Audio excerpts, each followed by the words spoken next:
Good morning. Sanawar Hussain आप लोगों की खिदमत में हाजिर। आजकल सोशल मीडिया पे एक ही बात हो रही है कि KCBL का CEO गुलाम मोहम्मद साहब सैयद गुलाम मोहम्मद साहब को फारिग कर दिया चीफ सेक्रेटरी ने। और एक इल्ज़ाम ये भी लगा रहे हैं कि उन्होंने करप्शन की, उन्होंने बदअनवानी की बैंक के साथ, इदारे के साथ बदअनवानी उन्होंने ये की कि ख़वातीन को उन्होंने एम्प्लॉयमेंट अपॉर्चुनिटीज़ दी।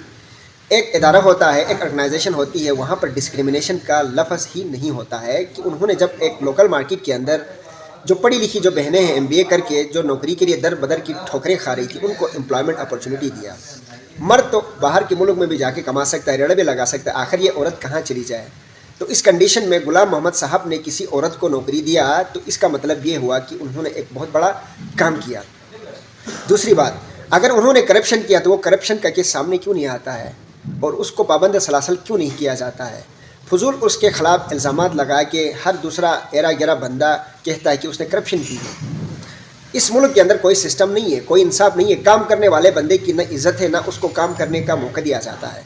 गुलाम मोहम्मद साहब जो हैं इस इलाके के सरमाया थे और मैं ख़ास तौर पर, हालांकि कुछ इश्यूज़ में मैं उसकी मुखालिफत मैंने ज़रूर की इससे पहले भी, लेकिन वो एक प्रोफेशनल बैंकर थे। उन्होंने KCBL को बुरे वक्त में ऐसा अपलिफ्ट किया, इसकी मिसाल मिलती ही नहीं। उन्होंने बैंक को डिजिटलाइज कर दिया। पहले मैनुअल सिस्टम पे कोऑपरेटिव बैंक काम कर रहा था, आज इंटरनेशनल ऑर्गेनाइजेशंस और दूसरी जो वॉचडॉग कंपनीज हैं वो आके अप्रिशिएट करता है उसके काम को। अगर गुलाम मोहम्मद साहब एक प्रोफेशनल बैंकर नहीं होता तो उनके बच्चे स्टेट बैंक के अच्छे पोर्टफोलियो में जॉब नहीं कर रहे होते।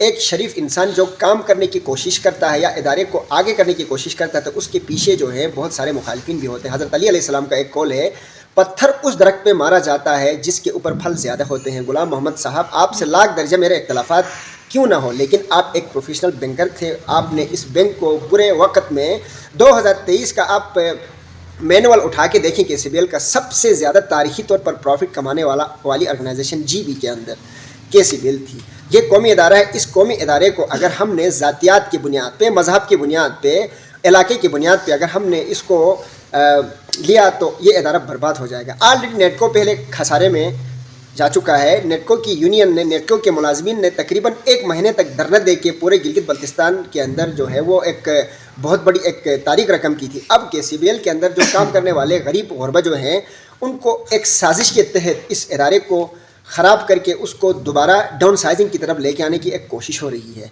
तो KCBL एक प्राइवेट ऑर्गेनाइजेशन है, उसको एक ऐसे बंदे की ज़रूरत है जो दिन रात एक करके इस इदारे का सहारा बने। बहुत बहुत शुक्रिया।